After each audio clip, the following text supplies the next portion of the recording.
Hello, hola, amigos de México y hablantes español. Hello, everyone else. We are here in this JOICA meeting to share a little time with Ian Parker, who is co-director of the Discourse Unit and a practicing psychoanalyst in Manchester. And well, he has written a lot of books, and well, I wouldn't like to take uh, a lot of time introducing him because I'm pretty sure you already know him. And so I'm just leaving him to you. He's going to talk to us about a very interesting subject that made me think about a lot of going on ideas that I my own have. And well, let's see what he has to say, and we'll talk a little afterwards. He's talking to us about Watari and us. So no further introduction. Ian, the audience is all yours. Thanks, Isai, and thanks to JOICA for hosting this. I approach this question of what we can learn from Guattari as a psychoanalyst working in the same tradition as Guattari, as a Lacanian, and as a Trotskyist, active politically in the same tradition. He's a figure who got some things right and some things wrong. He's often eclipsed by Gilles Deleuze, and that's where some of the problems start. So we often end up with a muddled account of what Guattari said and did. And that's why I thought it would be a good idea to use Guattari's contribution as a lens to raise broader questions about the connection between Marxism and psychoanalysis and the role of psychiatry in his work and ours. I hope we'll pick up some of those broader issues in the questions and discussion. And I should say that I'm going to focus on the way Guattari comes into the English-speaking world, and then we can think about the ramifications for that, for the particular kinds of psychoanalysis that are sometimes elided with psychiatry here and in different parts of the world. So I'll focus first on the context for the development of his work and then some problems. So Félix Guattari, comrade, member of the Fourth International, was born in 1930, an active Trotskyist from 1948 to 1964, and a critical psychiatric psychoanalytic researcher, writer, and activist, and eco-socialist, until his death in 1992.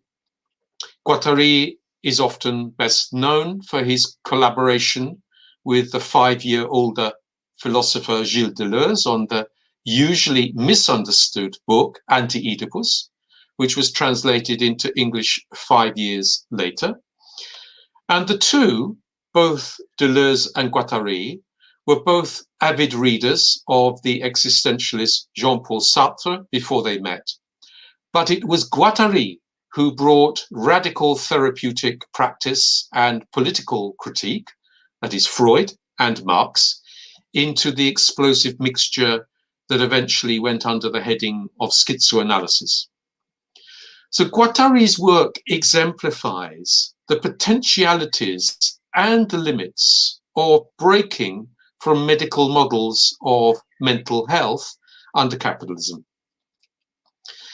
To understand better how Guattari translates and does not translate into the English-speaking world, which more than ever now defines on a global scale the parameters of theory and treatment of distress through the spread of CBT, for example, into the out of the English-speaking world, we need to grasp some key elements of the context in which the anti-Oedipal critique and alternative operated in France. First of all, the lunatic asylum has long been understood by the left as incarceration and has functioned as a kind of prison for many in distress in the English-speaking world. And it's this understanding of the asylum and then of the mental hospital in a medical rebranding of the same institution, that understanding that framed the take-up of 1970s democratic psychiatry from Italy into radical mental health movements. Most significantly in Britain, for example, we have Asylum magazine, which carried the subtitle Magazine of Democratic Psychiatry for many years after it was founded in Sheffield in the north of England in 1986. And asylums were indeed used by the fascists under Mussolini in Italy to incarcerate opponents. This bitter history of the asylum as a prison was very different in France, where, for example, the Saint Alban clinic in the south of the country was a point of refuge, housing resistance fighters.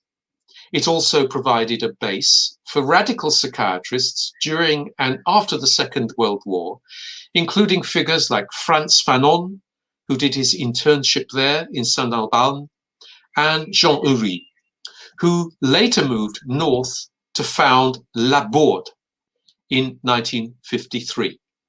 So yes, the mental hospital there contained people, but this containment was double-edged.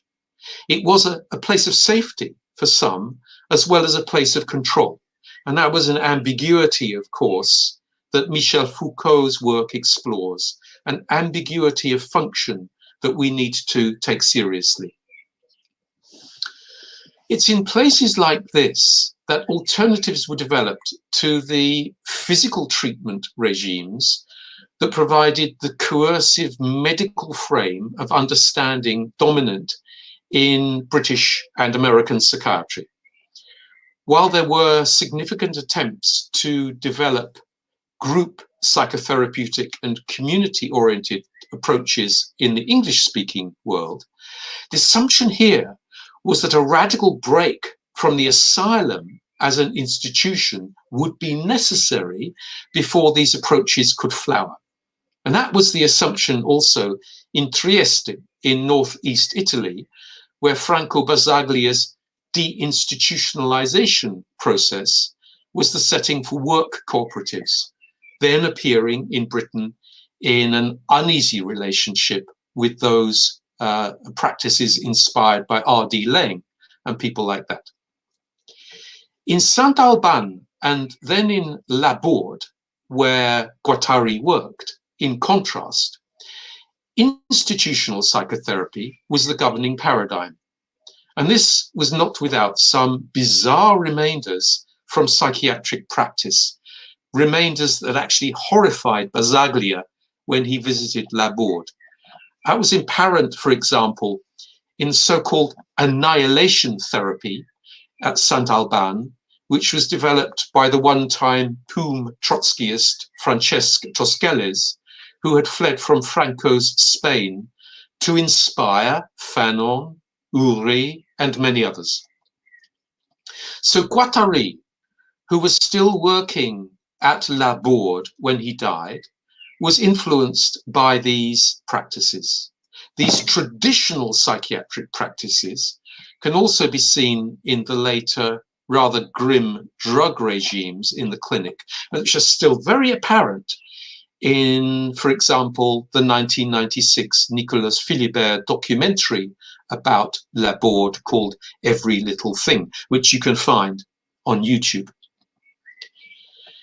A key contextual difference between anti-psychiatry in France and Britain is the role of psychoanalysis, usually seen as at one with the enemy by radical mental health service user movements in Britain, who conveniently forget that R.D. Laing was trained as a psychoanalyst before he developed his own Sartre-inspired existential critique of the medical model.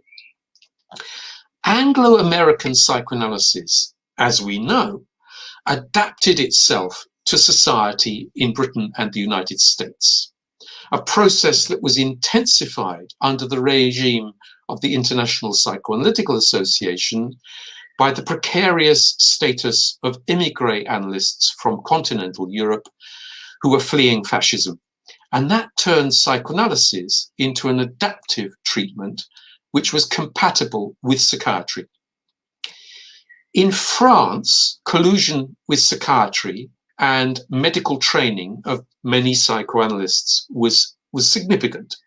But there was also a radical break from psychiatry, whether that was from the early involvement of Jacques Lacan with surrealists, and then with phenomenology, or in the psychoanalytic training of Guattari himself. So Guattari, who went into analysis with Lacan in the 1950s, as did Jean Ulry, and later all other members of staff at Laborde, had no medical training. Guattari had no medical training. He was a lay analyst, a graduate in philosophy from the University of Paris. So psychoanalysis was, among other things, an alternative to psychiatry, a critique of psychiatry, and a critique, for that matter, of mainstream psychology as well. Now, psychoanalysis in the English-speaking world, certainly in Britain and the United States, appealed to some of us who wanted to change the world. But there were exceptions rather than the rule. And in Britain, for example, critique was more likely to be harnessed to kind of Bloomsbury elite style distaste at the constraints of current etiquette, rather than a full-blown critique of the bourgeois nuclear family. Still less solidarity with the working class. Things are very different in Austria at this time, in Germany, in Hungary, and in France, where psychoanalysis was mainly to the left. And it's that radical history of psychoanalysis that encourages and infuses different strands of political critique and resistance, whether that's from within the French Communist Party, the PCF, or from more radical alternatives. The psychoanalysts certainly had a tough time inside the Communist Party. They were still liable to be seen as bourgeois, reactionary fellow travelers rather than comrades. And Stalin's suspicion of psychoanalysis was a potent influence, and Trotsky's interest in it didn't help their case. It made it suspect even more. But they were, even so, still there inside the party. And many followers of Lacan, as we know, were attracted to Maoism, as was Jean-Paul Sartre. Now, Guattari's journey through active membership of the Fourth International and his editorship of La Voix communiste until 1964 carried on and informed his psychotherapeutic practice. So psychoanalysis was on the side of the resistance. And so to be critical of an Oedipal model of the ideal typical nuclear family was to be with psychoanalysis, not against it. Psychoanalysis was a weapon in this battle. Now, I should remember that British psychiatry, with some notable exceptions that were noted by Lacan when he visited Britain, and which were then influential at Saint-Alban and Laborde, was devoted to medical treatment of the individual, as was the case in the United States, of course. And the insertion of that individual as a well-behaved citizen back into society was the main aim. The turn to the group in radical psychiatric practice after the Second World War had some impact in the English-speaking world, but connected with radical perspectives in institutional psychotherapy in France in a deeper way. And it's quite early on in Guattari's work, for example, that the term transversality appears. It appears way before he met Deleuze.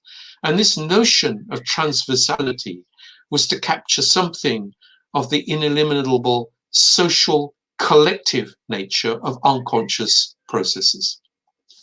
That was not in a mystical and sometimes racist form that followers of Jung took it in, but as located in speech, language, our necessary immersion into symbolic material as a function of being able to communicate with each other, to be human. So much of the most radical input into Anti-Oedipus, and then into A Thousand Plateaux, which was written with Deleuze 8 years later, came from this collective vision of human action and resistance. The notions of enclosure as territory and of deterritorialization as a radical alternative are in the same vein. So it was collective action that was made manifest in the mobilization of patients, psychiatric patients at La Bourde against the colonial war in Algeria, and then in support of the May 1968 revolt in Paris and other French cities that was really important here. Now, most psychotherapeutic and psychoanalytic practice in the English-speaking world tends to obediently implement the theories. And this helped turn psychoanalysis in the English-speaking world into a kind of all-encompassing worldview in which those who are fully trained think they have expertise, buttressing the power of the medics, of the lay practitioners in the process. So built into much French philosophy, and this is where Sartre's existentialist puzzling over the relationship between individual agency and social structure is so relevant and influential on both Guattari and Deleuze. Built into much French philosophy is reflection on context.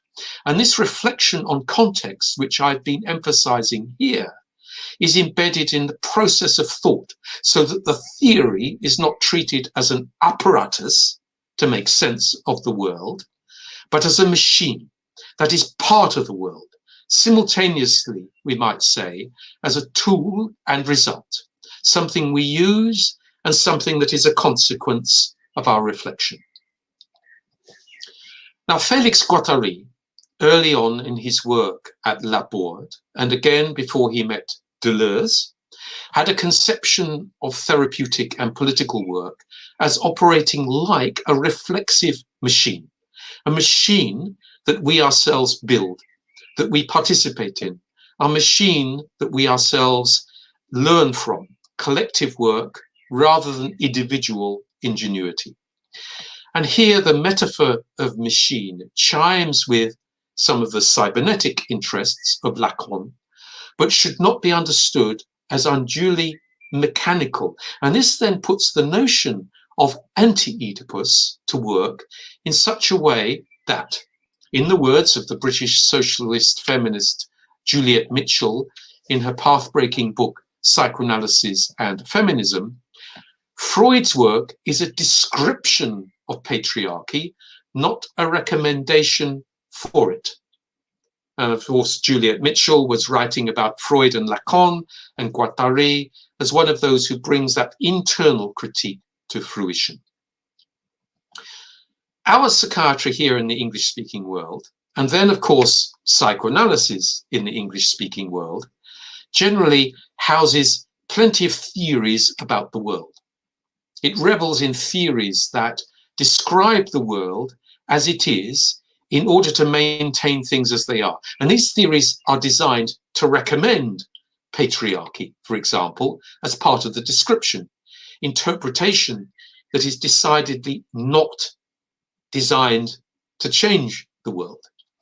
At the same time, there is an obsession with empirical examination of our reality in order to confirm it.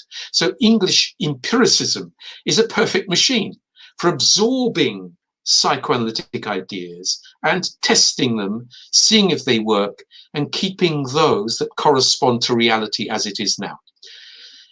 Well, you do need a theory of social structure and of the formation of subjectivity in order to be able to combat the way things are organized, to mobilize to change the world, to put interpretations to work.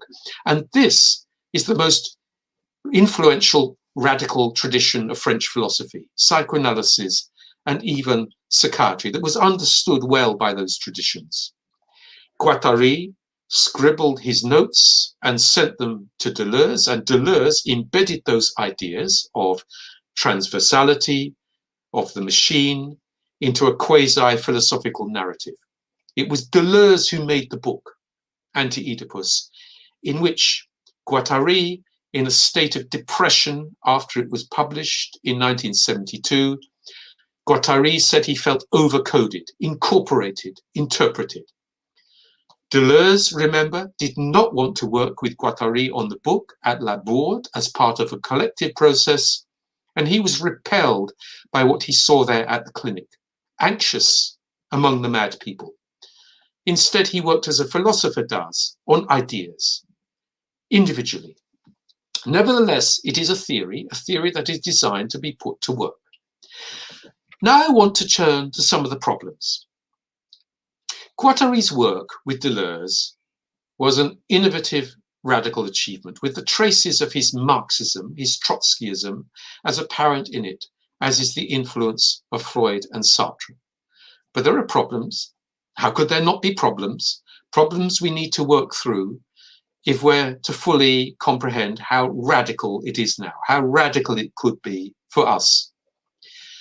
Despite the clear argument in the book for a restructuring of subjectivity rather than its simple liberation from social norms, there is a temptation hidden in the book, an invitation to romanticize madness. The notion of the necessity for there to be something of the machine structure, organization, what Guattari was to term arrangement in 1,000 plateaus, should help us steer clear of this.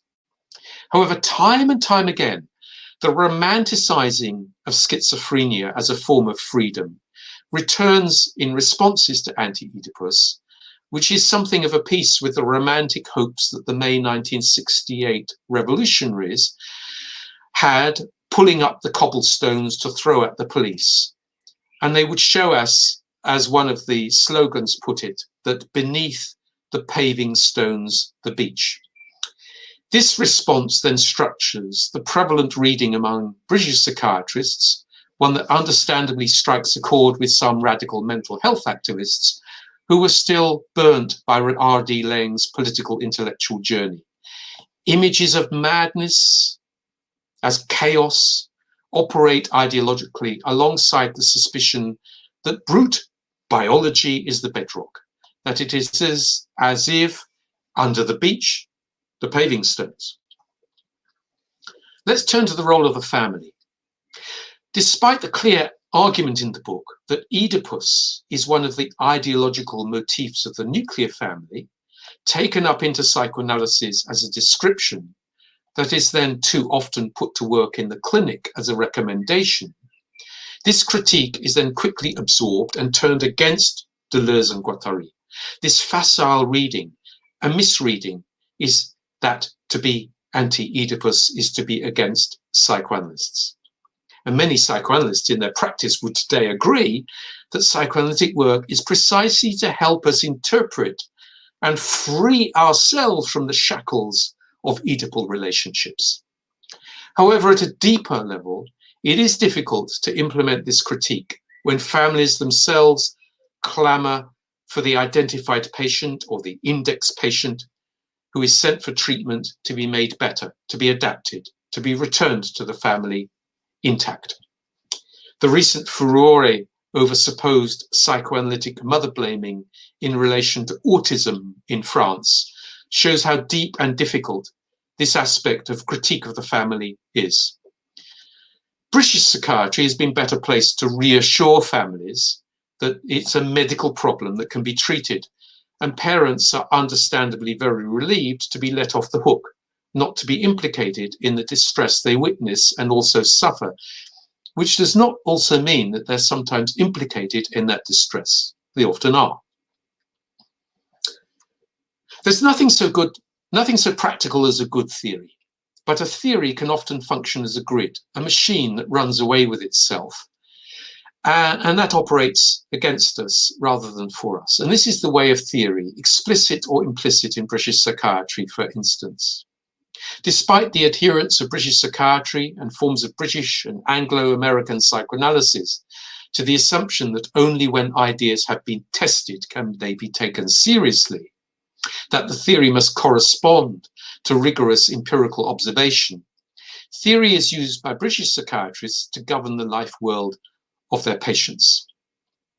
There is a danger, of course, that theory of any kind can be used in order to impose a model, and then it operates as a kind of machine that is mechanical, that blots out other forms of experience.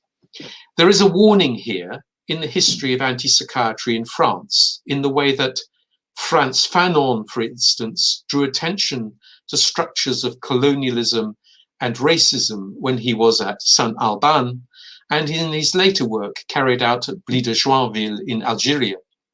But then the way that this anti-racist critique disappears.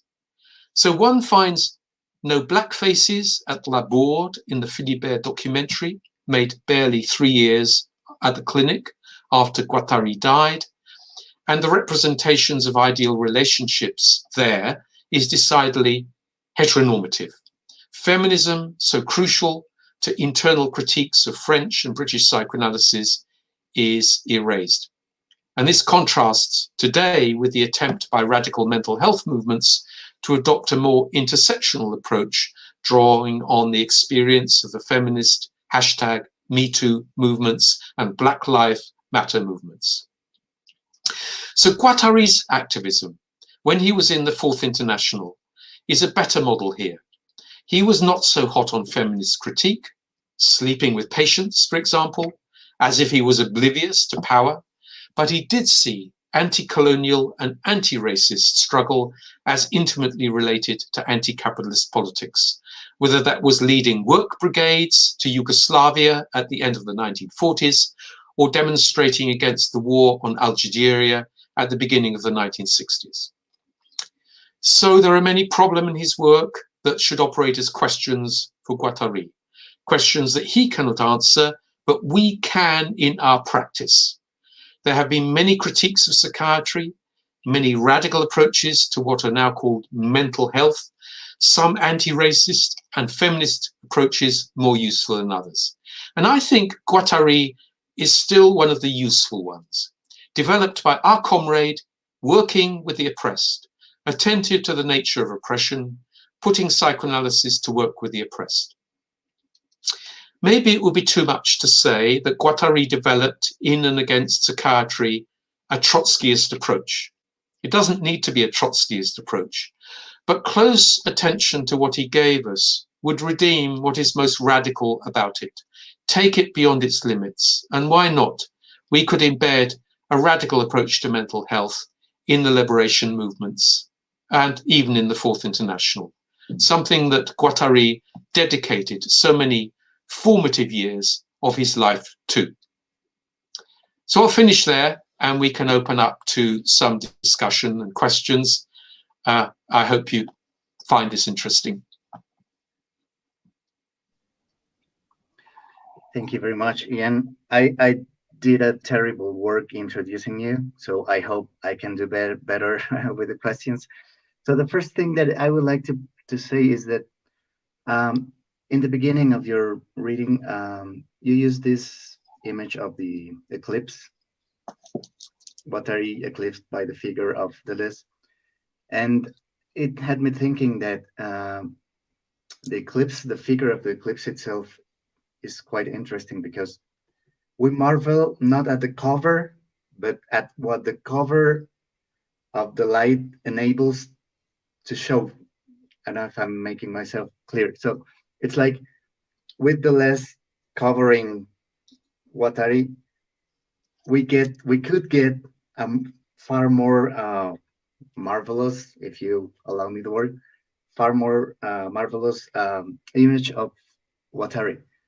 So I thought of that in the instant that I read your text, and I was thinking since then to ask you, what would you say that is the main thing that we gain if we consider the figure of Guattari apart, not apart, but what did he enable Deleuze show? I don't know if I'm making a clear question, because, for example, Slavoj Žižek has the very opposite, the diametrical opposite stand than you have now. He says Deleuze is better without Guattari, but it fascinated me that you are saying exactly the opposite. Guattari Yeah. is better almost without Deleuze. So what is it that we gain when we consider Guattari's work in his own?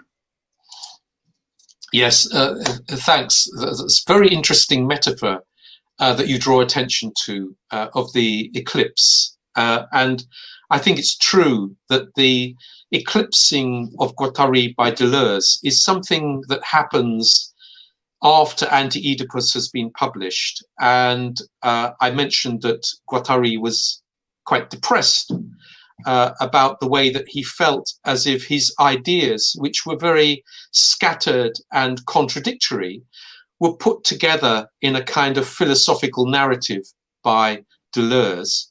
So I think what we learn from the metaphor of the eclipse is that we get a better understanding of reality. We look at the edges of things instead of looking directly at the center of a theory or a phenomenon. We learn something by looking at the edges, at the margins, at the ways that it connects with other ideas. So there's something about the metaphor of the eclipse that is useful there.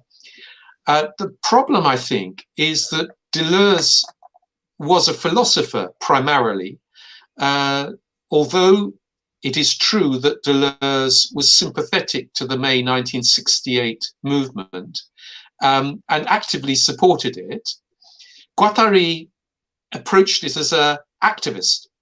Guattari was the one who brought the Marxism and the psychoanalysis as critical practices to Deleuze. Even though Deleuze knew about these ideas as a philosopher, it was Guattari who emphasized the role of practice and was embedded in practice. And I think that's why it's such a shame that Deleuze refused the invitation to go to La Bourde and to work at La Bourde or with Guattari, with other people as part of a collective process. And it expresses something of the nature of Deleuze's position in the world as an individual philosopher who is abstracted from the world, whereas Guattari was part of the world. And that's why he's an important reference point for us, I think, a better reference point than Deleuze. Now, it's interesting that you mentioned Žižek's take on this, and I suspect that Žižek had in mind another couple of Marx and Engels.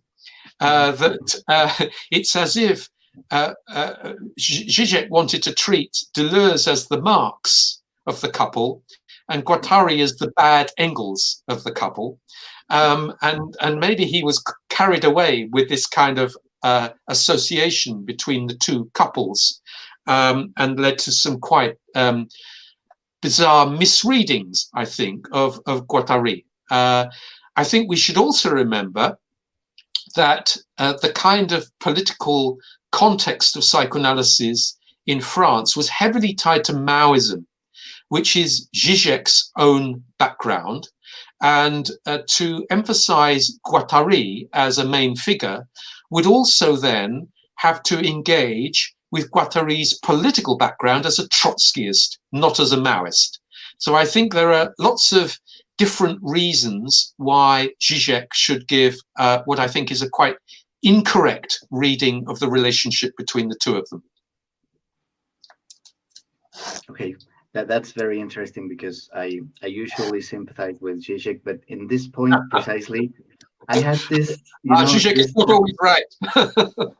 Yeah, I always had this kind of, it's like he cannot be just that guy left aside and then make the list shine.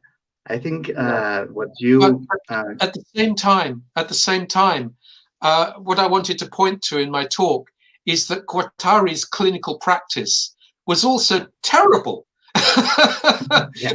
It was, it involved electroconvulsive therapy and drug treatments, really awful traditional psychiatric practice.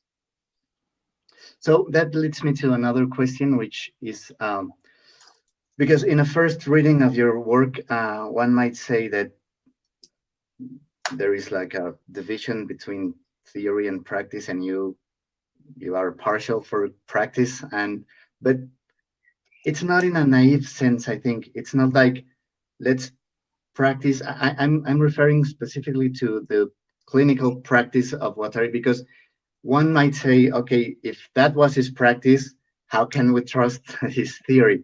So I think that it's not that naive, the relationship, the relationship you are stating between practice and theory, or I believe you are not saying only that we should focus on practice and everything reduces to practice, but rather than to feed theory from practice and take practice to a level of reflection that enables us to do things, interpret things that change the world around us. Is that right?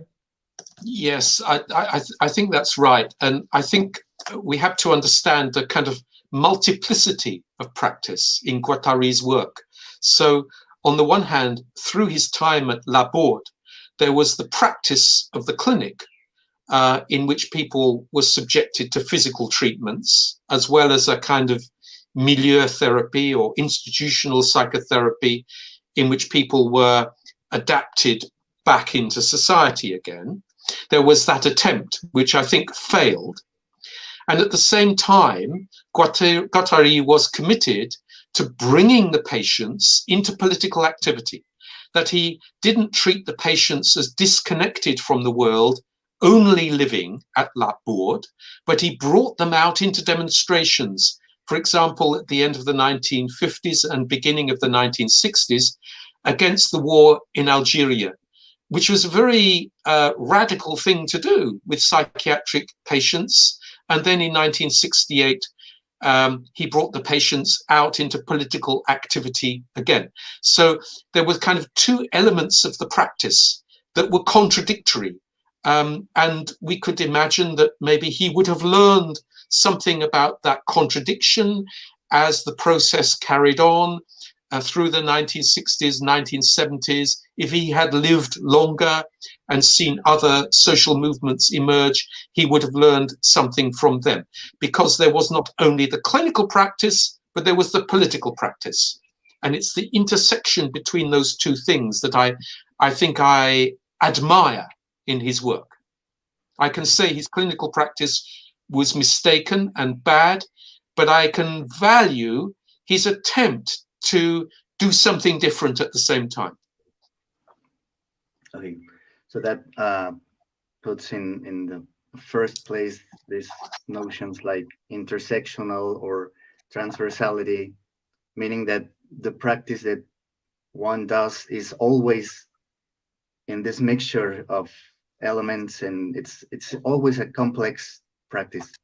Yes, and he also, of course, was a theorist. You know, he didn't only bring the practice to Deleuze, he brought theory. He brought theoretical ideas like transversality, other notions that he had elaborated from within Marxism, from Sartre and from Freud.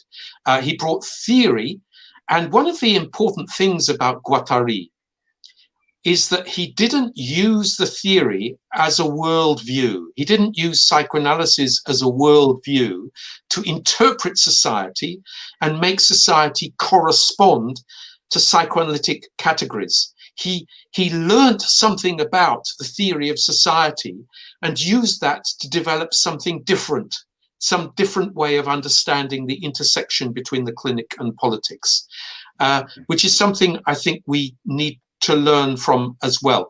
There's a very big temptation by people on the left in psychoanalysis to try and turn psychoanalysis into a machine that will interpret the world as if we can interpret things and change things using psychoanalysis. No, we cannot. We have to learn from political theory as well and embed our psychoanalytic concepts in that political theory and understand that there are different domains of practice. Yeah, I think that's very important.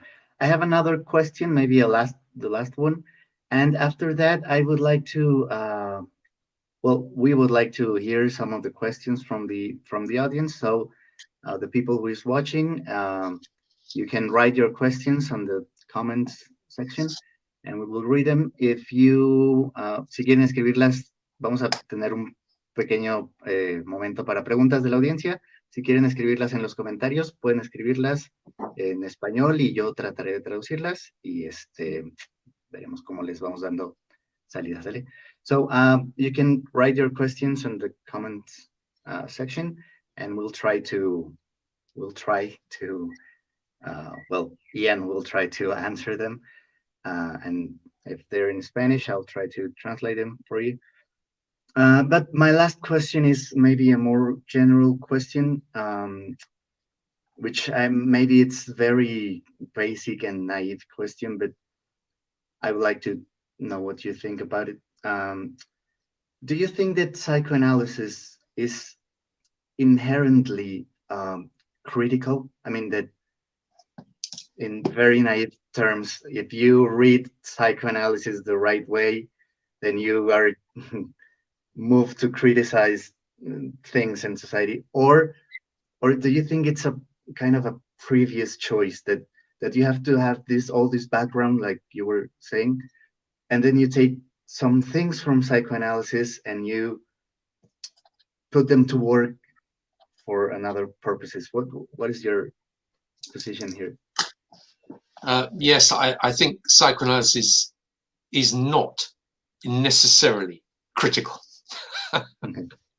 I think this is something that we learn from the history of the International Psychoanalytical Association, that it can include people who are very conservative, that is people who have no interest in changing the world, who simply want to adapt people to society, who simply want to integrate psychoanalysis into psychology or psychiatry, and they think they're being critical because they're simply working their way around a system of psychoanalytic concepts as a hermetic closed system. But that closed system is a system that already abstracts individuals from the world and simply treats change as happening inside the individual and as enabling the individual to adapt better to the world. So psychoanalysis has a long tradition of work that is not critical at all. And that means there has to be a battle inside psychoanalysis to draw attention to its critical potential. And I think its critical potential doesn't lie so much in the theory, although there are elements of critique in the theory. Yes, there are elements of critique in the theory. But the critical potential lies in the political history of psychoanalysis, that Freud had to break from psychiatry in order to institute psychoanalysis as an alternative, and had to break from traditional forms of psychology as well. It was that institutional struggle that psychoanalysis was engaged in, as Freud was marking himself out with a different tradition of understanding subjectivity, that is crucial. And then the participation of many psychoanalysts in Germany, in Hungary, in Austria, in the left movements. Most of the psychoanalysts were either members or sympathizers of the communist parties or the socialist parties. They were active in radical politics, sympathetic to radical politics.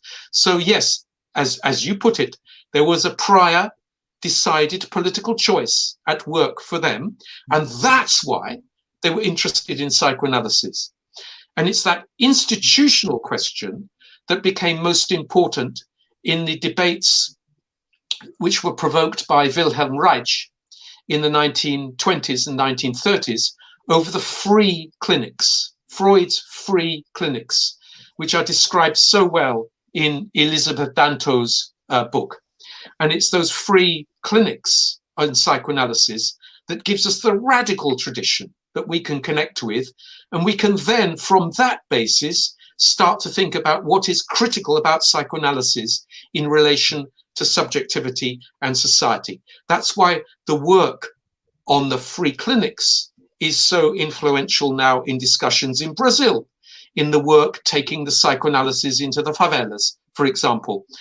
It's that institutional political question that becomes crucial for enabling us to open up psychoanalysis as something critical, not something inherent in psychoanalysis itself. Yeah, and I made that question because there's a struggle going on right now within psychoanalysis. You know, the debates opened by Paul Preciado, for example, in France, concerning the transsexual issue. I mean, I think and the response of Jacqueline Millet as well, eh? I'm sorry. And the response of Jacqueline Millet recently as well. Eh? Let's mention that. Absolutely appalling reproduction of the transphobia that is rife in the International Psychoanalytical Association.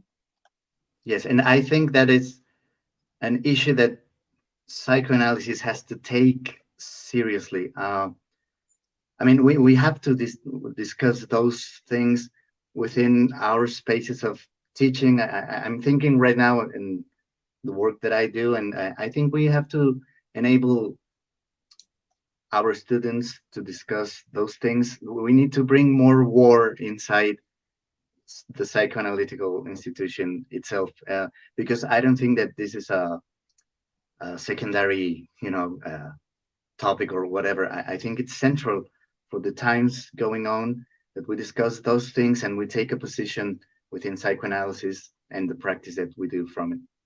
Yes, I agree. Okay, yes. So let's see if the audience has some questions.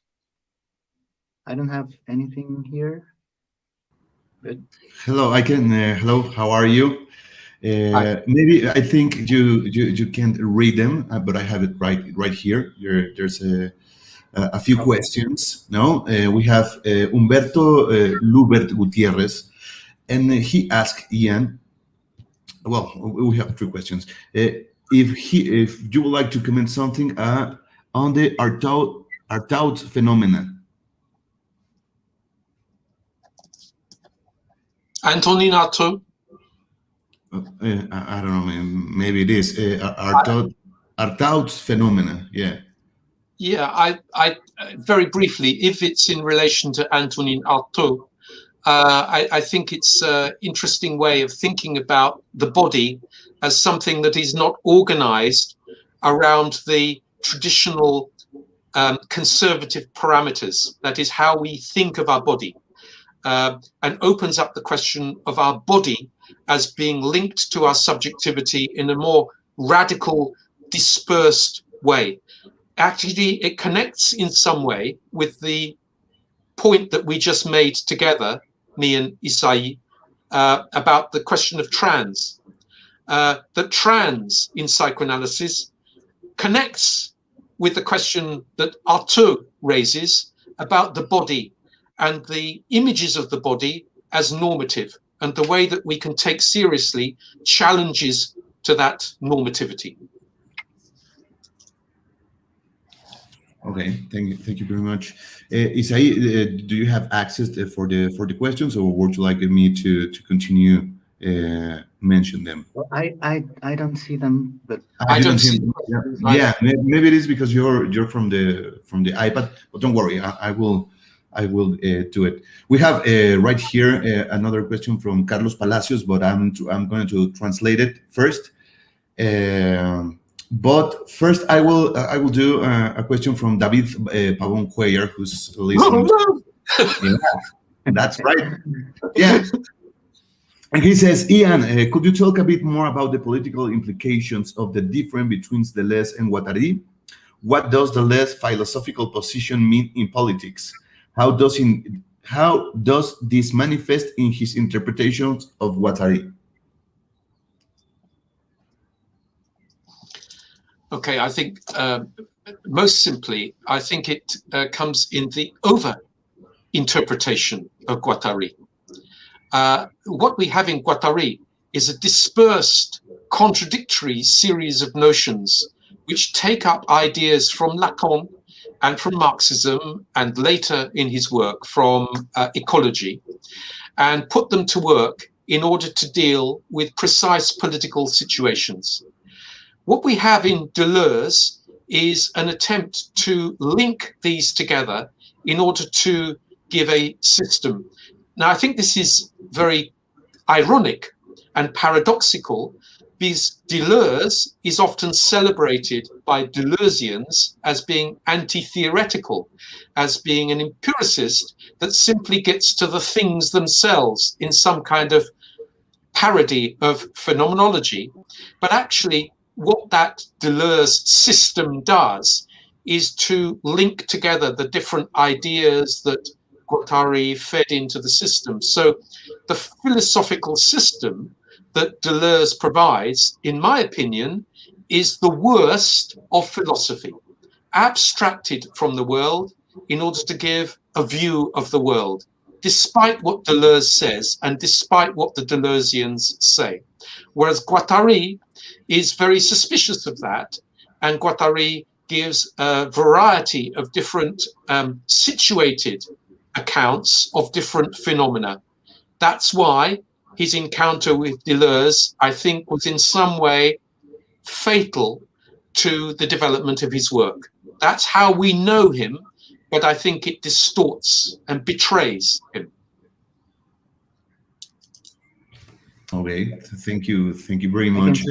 I can see the questions now. Now you can see them. Cell phone, so it's okay if you want to continue, or yeah, if you like, you can read the Carlos Palacios questions. Maybe I was thinking how to translate it. Okay, Carlos Palacios asks. He says, "You've been working for a while.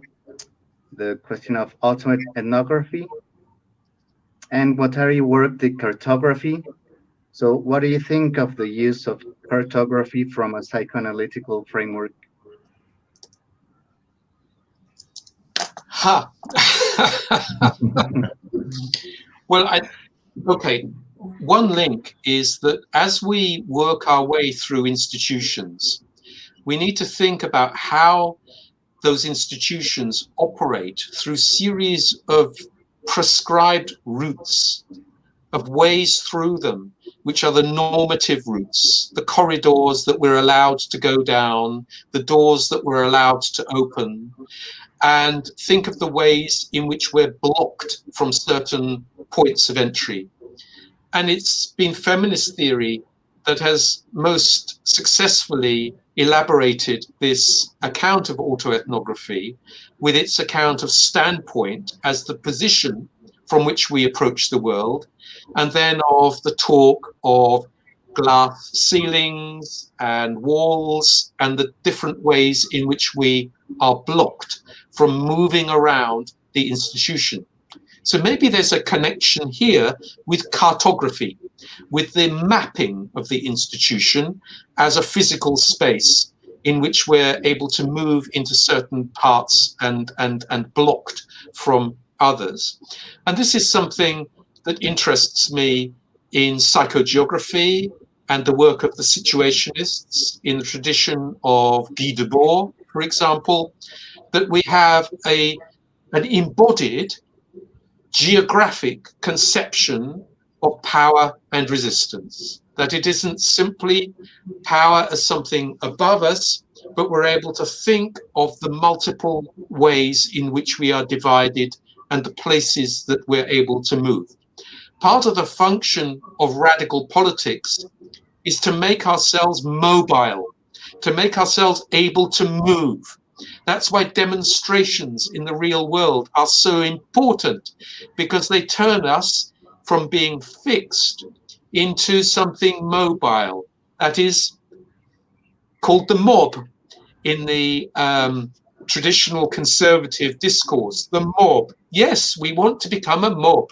We want to become mobile and to turn our cartography into a form of action that is moving around the world. Maybe there is one connection.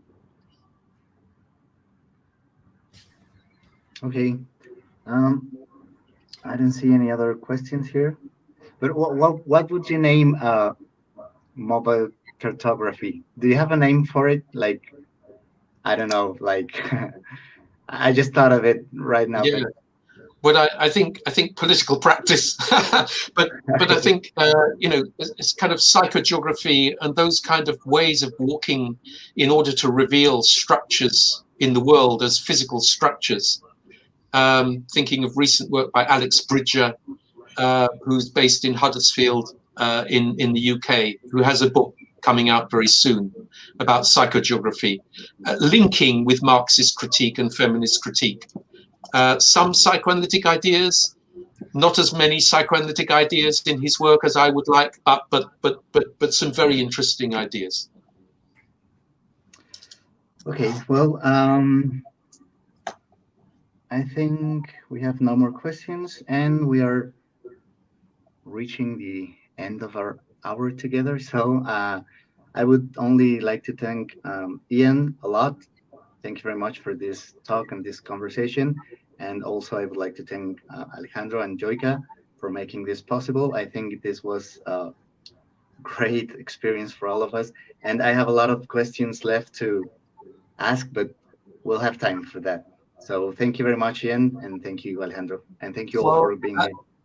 I also like to say that the ideas that I was talking about today should appear in the online open access journal Free Associations sometime in the summer, so you can read them there. And I will post the link to that when it's available on Facebook. And also to say, this is a very useful way of thinking through these ideas. So it's really great to have your questions, Isai, and from Humberto and Carlos Palacios and David as well. And to thank Alejandro for inviting me here and Joyka for hosting this event. Thanks very much. Yeah, sure. Thank you very much, Ian. Thank you very much, Isai. It was really interesting, all this chat that we had. Thank you very much. We'll be looking forward to the material that you're saying, Ian. We hope we'll see you soon. And thank you very much. Muchas gracias a todos los que estuvieron con nosotros el día de hoy. Bueno, hasta luego. Gracias.